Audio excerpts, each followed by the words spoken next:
Hello good evening students, कैसे हैं। Welcome back to आपके क्लास एजुकेशन हब बाय सुपे में।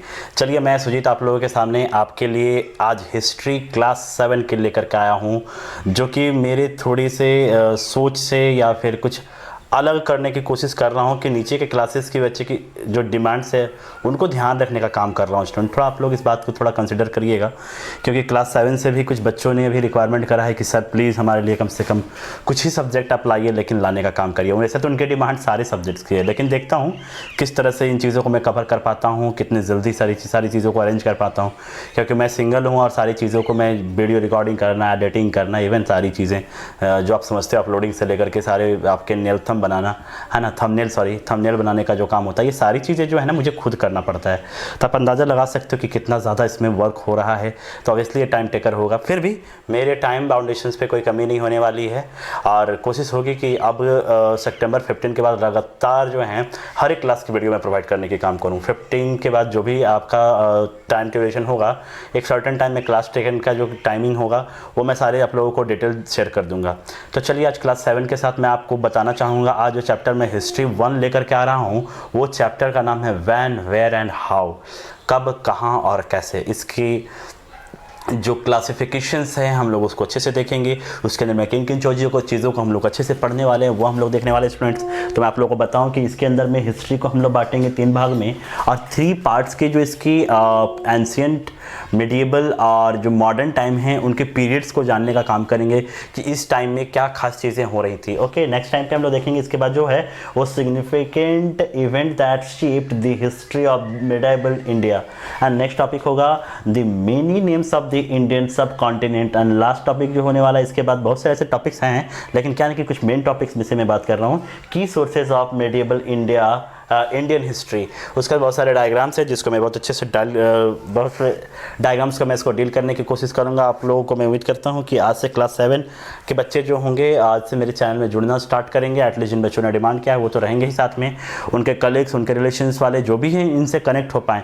इवन वो मैं तो ये कहूँगा कि वो हर स्टूडेंट जुड़े जिनको पूरे सिलेबस की रिक्वायरमेंट है इस पूरे ईयर का, है ना। तो बने रहे हमारे साथ। और मैं एक बार हर बार की तरह इस बार भी कहना चाहूँगा कि मेरे चैनल के लिए आप लोगों का लाइक करना, सब्सक्राइब करना और शेयर करना, कमेंट्स करना हर बार के लिए उतना ही इंपॉर्टेंट होगा स्टूडेंट, क्योंकि इस चैनल में मेरे आए हुए लगभग 1.5 मंथ हो चुके हैं, है ना। 1.5 मंथ होने के बाद भी जिस हिसाब से होना चाहिए वो अभी तक मुझे नहीं मिल रहा है, लेकिन फिर भी है हिम्मत, है हौसला, जीतेंगे हम, है ना। बस यही चाहत है। तो थोड़ी सी आज मैं ना क्या है कि थोड़ी इंग्लिश मीडियम्स को थोड़ा फोकस कर रहा हूँ। ऐसे हालांकि मैं को लैंग्वेजेस का यूज़ करूँगा, इसमें आपको ज़्यादा दिक्कत नहीं आने वाला। आपकी डिफ़िकल्टी को मुझे समझ में आनी है, मैं समझ रहा हूँ आप लोगों की डिफ़िकल्टी और उस पर मैं काम करने वाला हूँ। तो चलिए, हम लोग थोड़े से कुछ ना टॉपिक्स को पढ़ेंगे और उसके बाद उन चीज़ों को क्या करेंगे, एक एक करके एक्सप्लेन करते चलेंगे। सबसे पहले व्हेन, वेयर एंड हाउ को डील करेंगे, है ना। कहते हैं कि the word medieval originate from the Latin words medius and aevum, है ना, विच मीन्स मिडिल एज। जो ये मेडिएवल वर्ड है स्टूडेंट्स, मैं बताऊं कि ये मीडियस और एवियम जैसे वर्डों से निकला है और इसका एग्जैक्ट मीनिंग होता है मिडिल एज, यानी कि मध्यकाल, है ना। उसके बाद medieval therefore literally means of or related to the middle ages. It was first used by historians to describe the Middle Age of European history, which approximately covers the period between 500 and 1500 CE. Different parts of the world experience the medieval period at that difference. देखिए student, इसमें हम लोग थोड़े से ना ये चीज़ों को थोड़ा फोकस करेंगे। जैसे हमारा जो मेडिवल टाइम का जो ड्यूरेशन फिक्स किया गया, ये आपके बुक के हिसाब से कह रहा है 500 से 1500 CE। CE का मतलब क्या होता है? CE का फुल फॉर्म आप लोगों को पता होना चाहिए। CE का मतलब होता है कॉमन एरा, कॉमन एरा, ठीक है। कॉमन एरा को हम लोग क्या कर रहे हैं, जान रहे हैं, और इस मिडिएबल एज को हम लोग उसी कॉमन एरा में कैलकुलेट करते हैं, हम लोग मेज़र करते हैं। चलिए आगे देखें। History as a learned last year, हम जैसा कि पिछले साल की छोड़िए स्टूडेंट, आप लोग जब से क्लास 6 में आ रहे हो, है ना, इवन आप जब से मतलब स्टडी लाइन में आते हो, सोशल स्टडी को पढ़ना शुरू करते हो, और वो चीज़ें जो चीज़ें आप पढ़ते पढ़ते इतनी बड़े हो रहे हो और आगे और बड़े होने हैं और भी स्टैंडर्ड्स व्यू में आपको अपनी स्टडी को कंटिन्यू करनी है, मैं बताऊँ कि वो सारी चीज़ें पास्ट की, वो सारी चीज़ें आपके लिए हिस्ट्री है।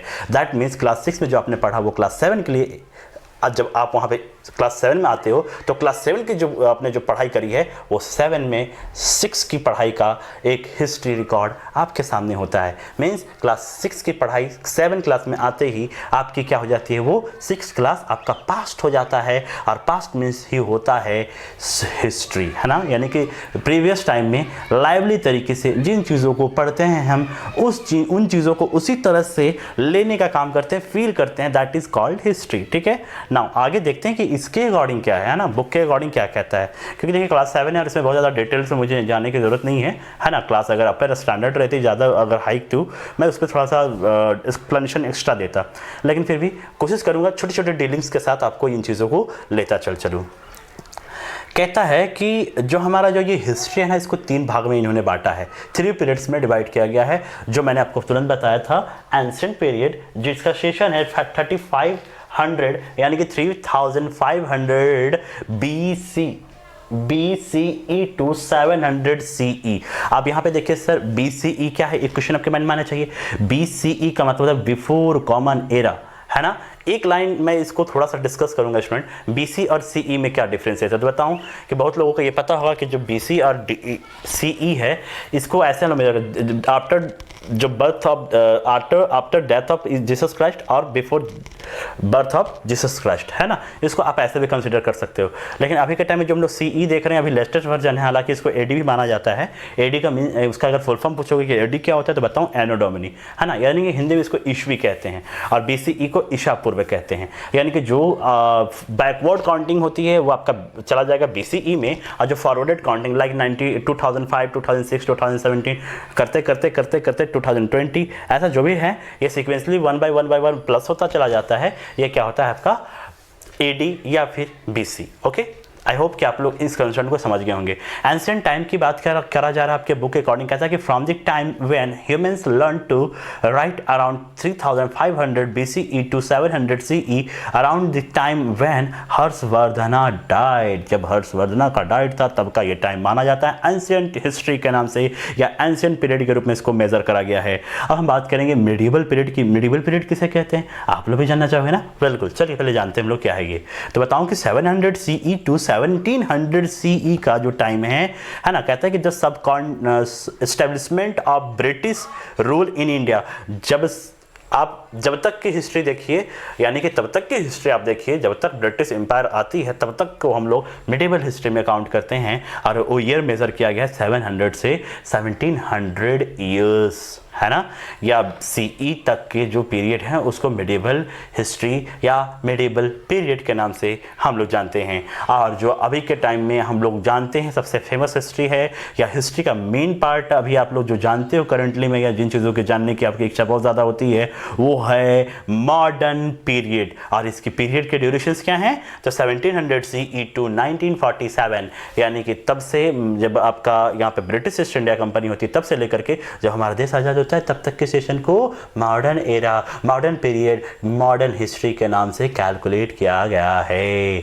उम्मीद है यहाँ तक आप लोगों को टॉपिक क्लियर हो रहा होगा। नहीं हो रहा कमेंट बॉक्स खुला है, जो मन में आए टॉपिक से रिलेटेड डाउट्स क्वेश्चन के रूप में कमेंट कर सकते हो, राइट। अनाप शनाप कोई नहीं करोगे स्टूडेंट, ऐसा नहीं कि सैदा नहीं, है ना, बिल्कुल नहीं। अगर दिक्कत है तो बातें करो, मैं इस पर बिल्कुल खरा उतरूंगा और आपको समझाने की हर वो पॉसिबिलिटी को लाने का काम करूंगा जो आपको समझने में और मुझे समझाने में सहूलियत देगी। Okay, now last year we learn about the history of ancient India. This year we will study the medieval period of Indian history. ये ऑब्वियसली है ना, आपने जो पढ़ा होगा उसमें मिडिवल हिस्ट्री को बहुत अच्छे से पढ़ा होगा और ध्यान में रख के पढ़े होंगे आप लोग, ऐसा मैं अंदाज़ा करता हूँ, ऐसा मैं आप लोगों से उम्मीद करता हूँ। थोड़े से स्टूडेंट आप लोग अलर्ट रहना, किसी दिन किसी भी टाइम पे मैं आप लोगों से क्वेश्चन राइज कर सकता हूँ, तब मैं जब मज़ा आएगा ना, जब मैं आप लोगों के सामने लाइव आकर के पढ़ाता रहूँ। और लाइव वाले में आप लोगों से क्वेश्चन करने में जो मज़ा है ना, वो आप भी उसका आंसर देने में मज़ा फील करोगे। एकदम ये पक्के वाली बात है, फिक्स वाली बात है। ये हमारे लेवल्स आएंगे, हम लोगों से बने रहेंगे। The beginning of the medieval period of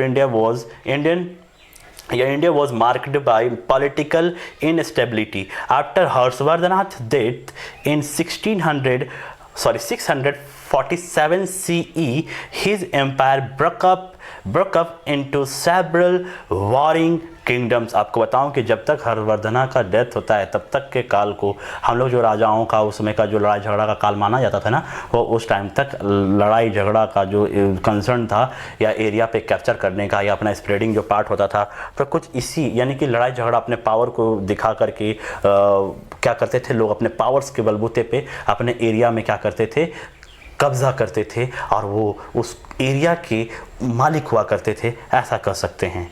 ठीक है ना। फिर कहता है कि death of Harshavardhana, his empire broke up into the several warring kingdoms. देखिए इनका भी जो हर्षवर्धना का जो एरा था ना या टाइम टेबल था, ये कहीं ना कहीं इसी किंगडम्स इंपीरियल के एस्टेब्लिशमेंट या फाउंडिंग के कारण ही ऐसा हुआ था। क्यों?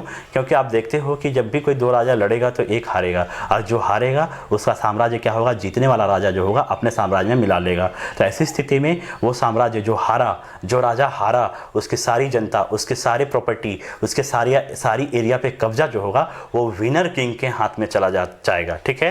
तो कुछ इस तरह के यहाँ कंडीशन देखते हैं। The rivalry and lack of unity among the rulers of this kingdoms allowed invaders from Central Asia to enter India from the north east. आपको बता दूं कि यही सारी चीज़ें थे स्टूडेंट जो उस टाइम पे इंडिया में जो बाहरी इन्वेडर्स थे यानी कि जो आक्रमणकारी थे, है ना, उनको ये इनवाइट कर रहे थे, क्योंकि ना अपने लोगों के बीच में ही इनकी जो यूनिटी थी वो बिल्कुल वीक थी। कोई कुछ कह रहा तो कोई कुछ सुन रहा, किसी में यूनिटी वाली चीज़ थी ही नहीं कि मिलजुल करके यूनाइट होकर के हम किसी काम को करें। ये वाले इमोशन इनमें था ही नहीं, ऐसे इमोशंस था ही नहीं। इसकी वजह से जो भी लोग आ रहे थे इसका एक बड़ा बेनिफिट उनको मिल रहा था। ये आपस में इन्वेडर्स जो थे ये आपस में इनको ही लड़वा देते थे और इसका पार्टी ये क्या करते थे, इसके पार्ट में या फिर इसके अपोज में या फिर इसके सामने आकर के क्या करते थे, इनका ये खूब मज़ा लेते थे। जैसे आप लोग दो फ्रेंड अगर लड़ाई कर रहा है, तीसरा फ्रेंड वहाँ पे अवेलेबल है, तो जानते हो अगर वो किसी को छुड़ाने नहीं आ रहा मतलब वो मज़ा ले रहा है, ये ऐसा हम कह सकते हैं, है ना।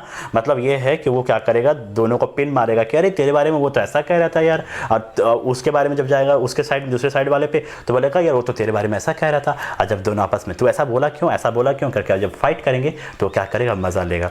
तो ऐसी चीज़ें हैं ना। तो इन्वेडर्स का जो यहाँ पे आने का काम होता है, इंडिया में इन्वॉल्वेशन होता है, तो कुछ इसी सब कारणों से यहाँ पे देखने को मिलता है। Over the next 1000 years the Turks, Mughals and the Afghans went on establish vast empire in India. यही कारण था कि जो इम्पीरियल टाइम के जो भी लोग आए, जैसे टर्कीज आए, मंगोल्स आए, अफगानी आए, सब यहाँ बहुत बड़े साम्राज्य का स्थापना करके एम्पायर को एस्टैब्लिश करके लॉन्ग टाइम तक क्या की, रूल किए अपने इंडिया में, है ना। They help the spread of new religious. और इन लोगों ने किन की बात हो रही है, मंगोल की बात हो रही है, अफगान की बात हो रही है। और बताऊँ ये जो इंडिया में आने वाले थे, ये सारे लोगों ने मिलकर के इस टाइम में न्यू इंपीरियल सिस्टम को लाया और उसमें एक रिलीजन जो बहुत फेमस था वो था इस्लाम धर्म। उन्होंने इसको यहाँ पे इस्टेब्लिश करने का काम किया। Okay student, their rules also ruled in significant changes in the economic. आप देखिए यहाँ बहुत सारी परिस्थितियाँ यहाँ पे चेंज हुई, इकोनॉमिकल टर्म में चेंजेस आई, सोशल, पॉलिटिकल, कल्चर्स, है ना, और भी बहुत सारी चीज़ों पे आप देखोगे इंडिया जो है बिल्कुल यहाँ पे बिल्कुल चेंजेस के मोड पे आता है। इंटरफेरेंस होते ही यहाँ पे तमाम कल्चर्स, हर तरह के लोगों का जो व्यूज़ होता है अपने इंडियन कल्चर्स के साथ मिक्स होना शुरू हो जाता है, यहाँ के कल्चर के साथ मिक्स होना शुरू हो जाता है। नेक्स्ट टॉपिक हमारा student, significant events that shaped the history of medieval India. चलिए कुछ परिस्थितियाँ देखते हैं, कुछ कंडीशंस को देखने का काम करते हैं हम लोग, कुछ महत्वपूर्ण बातों को बात करने का काम करते हैं। कुछ क्रॉनिकल ऑर्डर्स थे जिसको हम लोग देखने वाले हैं इंडियन हिस्ट्री में, जिसमें फर्स्ट पॉइंट कहता है the emergence of regional kingdoms after the death of Harshavardhana. आप देखोगे जब हर्षवर्धन का डेथ हो जाता है उसके बाद यहाँ पे बहुत सारे छोटे छोटे जो हैं किंगडम्स, इंपीरियल्स का क्या होता है, यहाँ पे कालक्रम देखने को मिलता है, इनका जो शासन है वो देखने को मिलता है। The arrival of the Turks from the northwest and the establishment of the Delhi सल्तनत। आप देखोगे टर्क्स जो हैं उनका यहाँ पे आना होता है ईस्टर्न पोर्शन से, और वो यहाँ पे आकर के क्या करते हैं, पूरी तरह से नॉर्थ वेस्ट एरिया से ही आते हैं और पूरे दिल्ली सल्तनत पे अपना अधिकार जमा लेते हैं, है ना। The rise and spread of religious movements such as bhakti and Sufi. आप इसी टाइम पे स्टूडेंट यहाँ पे अपने इंडियन हिस्ट्री में सूफी और भक्ति मूवमेंट्स देखते हो, है ना। ना, the coming of Babur and the establishment of Mughal rule in India. इसी टाइम पे आप देखते हो कि जो बाबर जैसे महारत मुगल्स एम्पायर हुए वो इसी टाइम पे इंडिया में एंट्री करते हैं और अपने मुगल एम्पायर को मजबूत बेस देने का काम करते हैं। The decline of Mughals power and the rise of new regional powers like the Sikh in the north and the Marathas in the Deccan। आप इस टाइम पे सिर्फ इतना ही नहीं, आप यहाँ पे रीजनल पावर्स को भी एस्टेब्लिशमेंट होते हुए यहाँ पे देखोगे, जिसमें आप कह रहे हैं ना, जैसे हम लोग अगर नॉर्थ में बात कर लें तो सिख दिखाई देंगे और डेक्कन वाले पोर्शन पे चले जाएंगे तो मराठा। कुछ ऐसे रीजनल्स भी यहाँ पे किंगडम्स थे जो इन्होंने इस एम्पायर को, ब्रिटिश एम्पायर इंडियन जो इंपीरियल सिस्टम था उनको संभालने का, चलाने का काम किया था। फिर नेक्स्ट टॉपिक हम देखते हैं स्टूडेंट। नेक्स्ट टॉपिक क्या कहता है, तो कहता है the many names of the Indian सब कॉन्टिनेंट। इंडिया सब कॉन्टिनेंट का बहुत सारा नाम रखा गया था। आपको पता है तो चलिए कोई बात नहीं, अगर पता नहीं है तो मैं आपको बहुत अच्छे से डील करने जा रहा हूँ। आपको पता है तो भी ठीक है, नहीं है तो बहुत अच्छी बात है, क्योंकि अब आपको आएगा, ये मैं एश्योर करता हूँ आपको। देखिएगा, the Indian subcontinent has been known by different names over the countries. The names change over time, as did the areas. These names refer to, for example, the terms Hindustan was used by early Arab, है ना। जो हिंदुस्तान नाम जो दिया गया अपने India का, वो जो था वो अरब्स के जो लोग थे उन लोगों ने इनका नाम दिया था हिंदुस्तान। और ये बताऊं हिंदुस्तान के पीछे क्यों था, क्या रीज़न था, तो refer to the land lay between the river Jhelum and the river Yamuna and Ganga. However today we use the refer to the entire country. Clear है स्टूडेंट।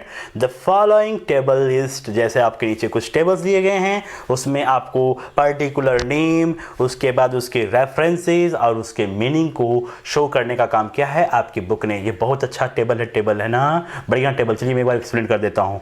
क्या है, भारतवर्षा है ना, भारतवर्ष का जो रेफरेंस है वो आपको पुराण से मिलेगा और महाभारत से मिल जाएगा। उसके बाद इसका मीनिंग कीजिएगा तो द लैंड ऑफ किंग भारता, यानी कि भारत में किंगों का जो था क्या था, शासन था।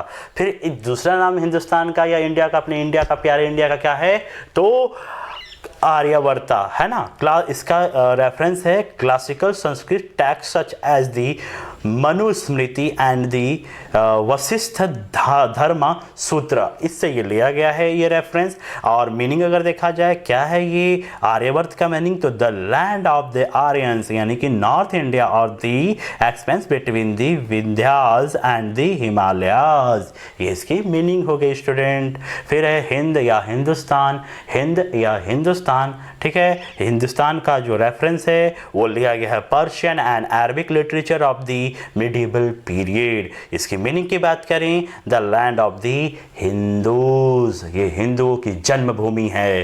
नेक्स्ट पॉइंट है इंडिका। इंडिका वो वैन मत सोच लेना स्टूडेंट, है ना। इंडिका जो हम लोग गाड़ी वाड़ी है ना, 4 व्हीलर, आप लोग जानते होंगे, आप तो खैर छोटे बच्चे, आप तो लंबोगनी ये वो चीज़ सब जानते हो, तो इंडिका क्या चीज़ है, ओ वाह।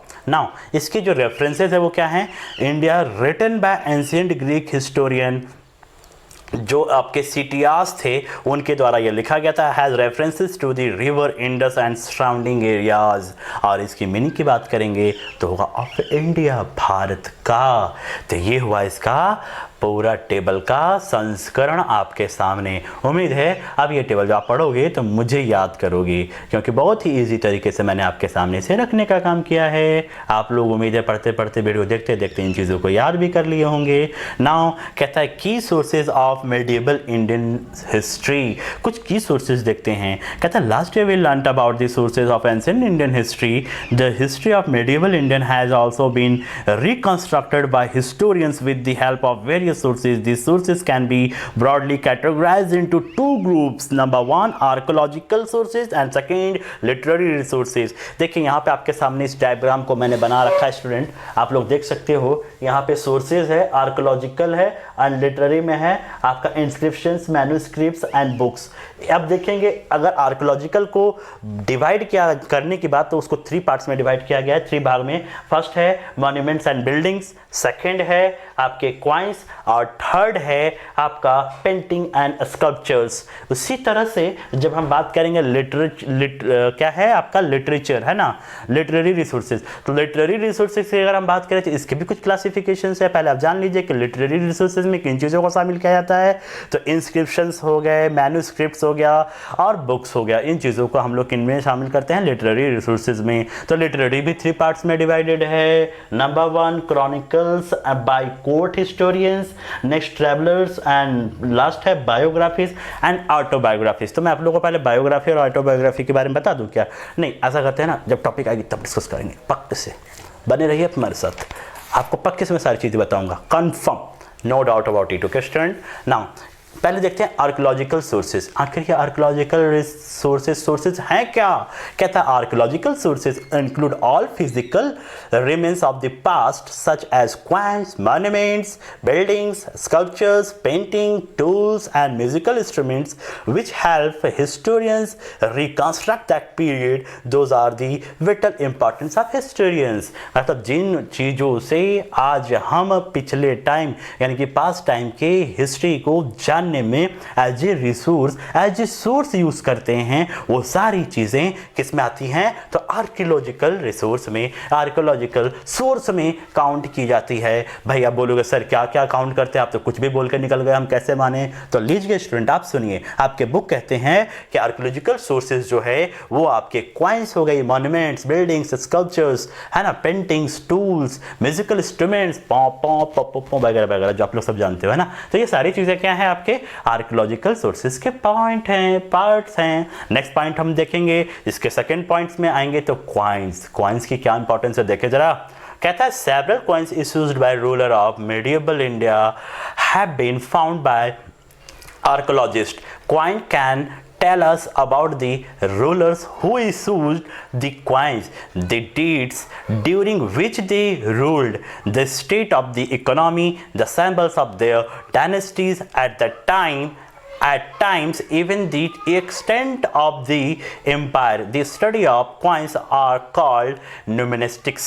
देखिए स्टूडेंट, मैं क्वाइंस के बारे में थोड़ी बताऊं कि क्वाइंस जो है ना उस समय के औकात को दिखाता था, ऐसा समझो। उसमें की इकोनॉमिकल कंडीशन को दिखाता था, उसमें सोशल बैकग्राउंड के कंडीशन को दिखाता था, उसमें एम्पायर का जो इंटरेस्ट था उसको दिखाता था, कुछ इस तरह की बातें थी। ओके, तो ये जो क्वाइंस का इंपॉर्टेंस है ना, ये कहीं से भी हमारे हिस्ट्री को जानने का वीक रिसोर्स नहीं कर सकते, बहुत ही तगड़ा हैवी वाला रिसोर्स है स्टूडेंट, है ना। अगर सपोज कोई अगर किंग है और वो अगर कोई इंस्ट्रूमेंट्स जो म्यूजिक इंस्ट्रूमेंट्स है उसको बजाते हुए दिख रहा है, उसका मतलब हम इमेजिन कर सकते हैं कि वो जो किंग है ना वो म्यूजिक का चाहता होगा, उसको उसका फेवरेट गैजेट्स म्यूजिक इंस्ट्रूमेंट्स रहता होगा, यानी कि वो म्यूजिक को लाइक करने वाला किंग होगा। उसमें कुछ डेट्स लिखे रहते हैं, कुछ उसके सिंबल्स रहते हैं, आइकन्स रहते हैं, उन चीज़ों से हमें पता चलता है कि उस टाइम के ये साइन इस काम के लिए यूज़ किए जाते होंगे, शायद इस ईयर में ये क्या होगा, ये कॉइन बना होगा, यानी कि यहाँ का जो किंग होगा वो इस टाइम में ये किंग होगा, क्योंकि उसकी पिक लगी रहती है, उसकी नेम रहती है, तो हम लोग जानते हैं कि इस ईयर में ये किंग था। तो इस तरह के इसके जो इंपॉर्टेंस है ना, हर स्थिति में बहुत ही स्ट्रॉन्ग और सटीक बैठती हुई दिखाई देती है। नेक्स्ट है मॉन्यूमेंट्स एंड बिल्डिंग्स, फोर्ट्स। इसके कुछ एग्जांपल्स भी बता दूं स्टूडेंट। फोर्ट्स जो आपके किला वगैरह होता है, पैलेसेस जो महल होते हैं, है ना।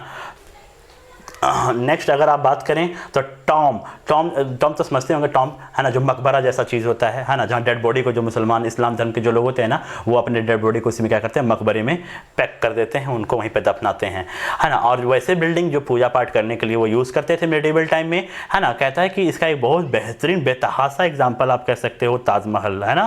ताजमहल जो आज भी यूपी में है।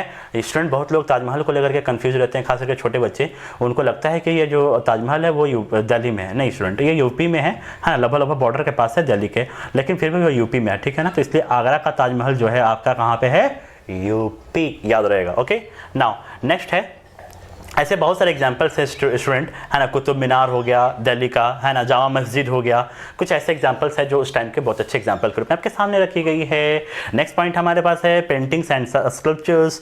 अब देखिए ज़रा स्कल्पचर्स का मतलब क्या होता है भाई। तो स्कल्पचर्स आप लोग सब जानते हैं, सरस्वती पूजा जानते होंगे, विश्वकर्मा पूजा आ रहा है वो भी आप लोग जानते होंगे, दुर्गा पूजा जानते होंगे, सब बड़े बड़े स्टैचूज लगे रहते हैं, that is sculptures. Okay, now देखते हैं exclusively painted miniature paintings were an important contribution of medieval Indian art. They offer detailed insight into the life of the peoples of that age.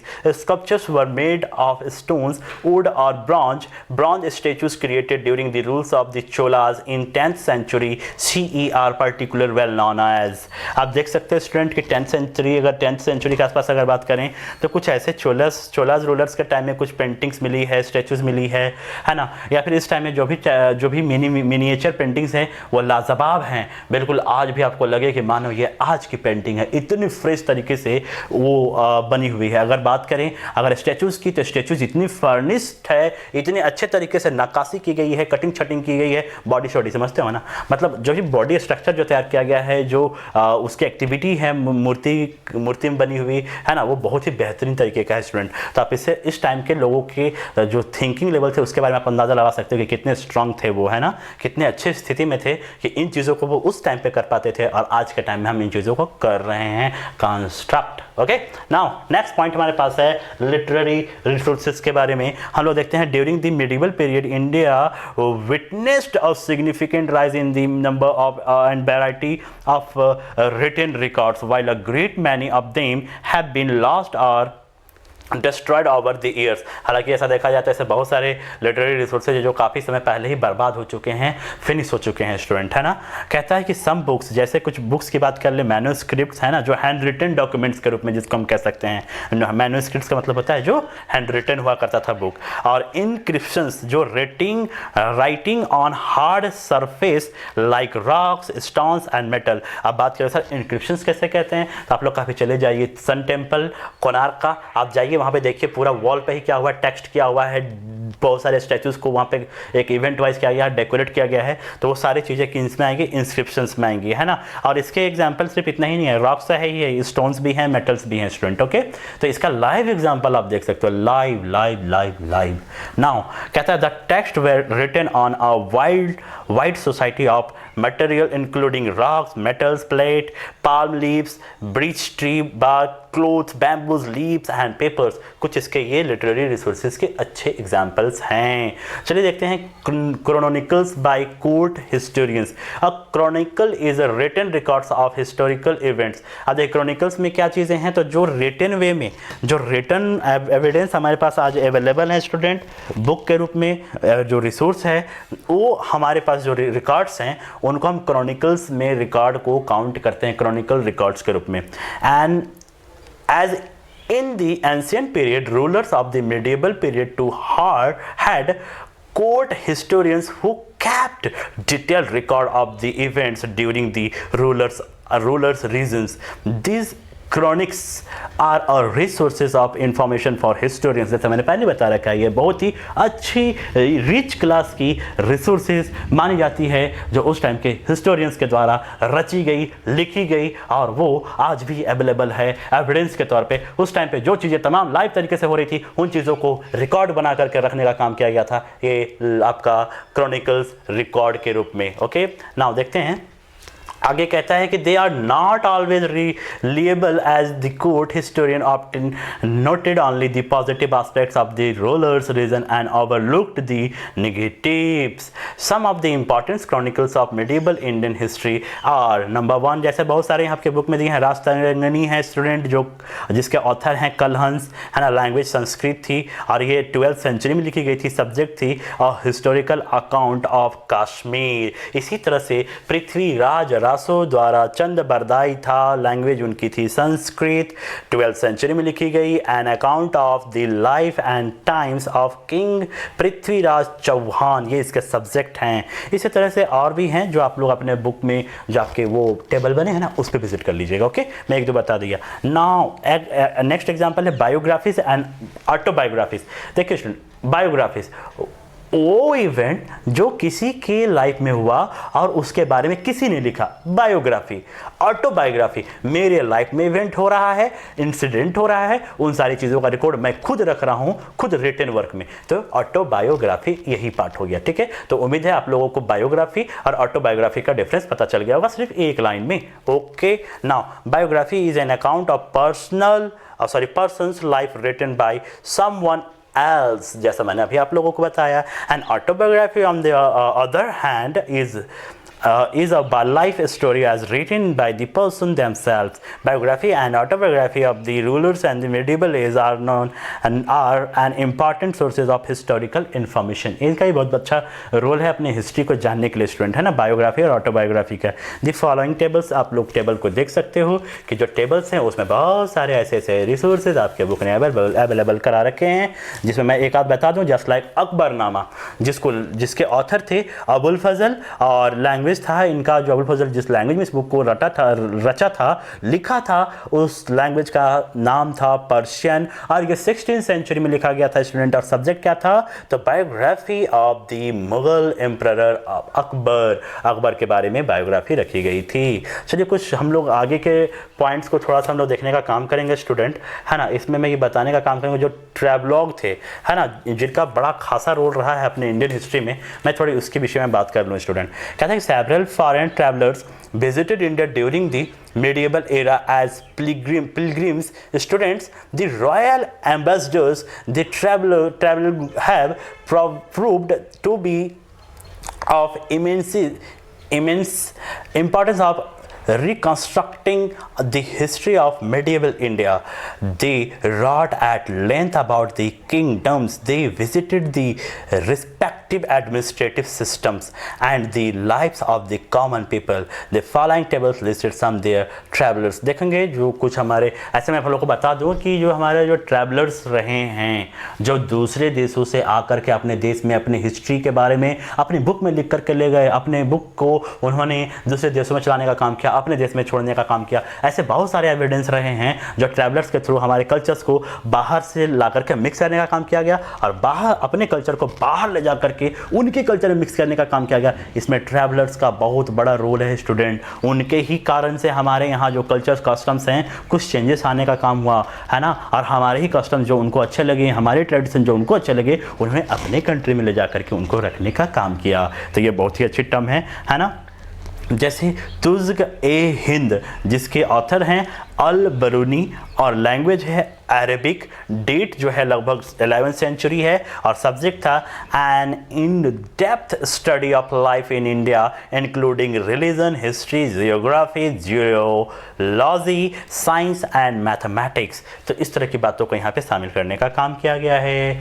तो इस तरह से ये चैप्टर जो है आपका स्टूडेंट लगभग इंक्लूडेड आपके हिस्ट्री के लगभग जितने भी रिसोर्सेज हैं आपके लेवल पे डिस्क्राइब करने का काम किया है, व्हेन, वेयर एंड हाउ के थ्रू। तो आप लोग रेडी रहिए, अगले जो चैप्टर्स होंगे, अगले सब्जेक्ट्स का जो चैप्टर होगा वो आपके डिमांड पर आएगी। आपके इस रिस्पांस के मुझे बहुत बेसब्री से इंतज़ार होगा कि आप लोग किस तरह के रिस्पांस अपना प्यार मुझे देते हो स्टूडेंट। तब तक आप लोग मेरे इस वीडियो को वॉच करिए, लाइक करिए, सब्सक्राइब करिए, शेयर करिए, दोस्तों को भी बोलिए कि आ गया है फुल का कोर्स को कंप्लीट कराने के लिए हमारा चैनल एजुकेशन हब बाय शुपी। ये 100% श्योर कराता हूँ कि आपके कोर्स को आपके फाइनल टर्म से पहले मैं आपके सामने रख दूंगा।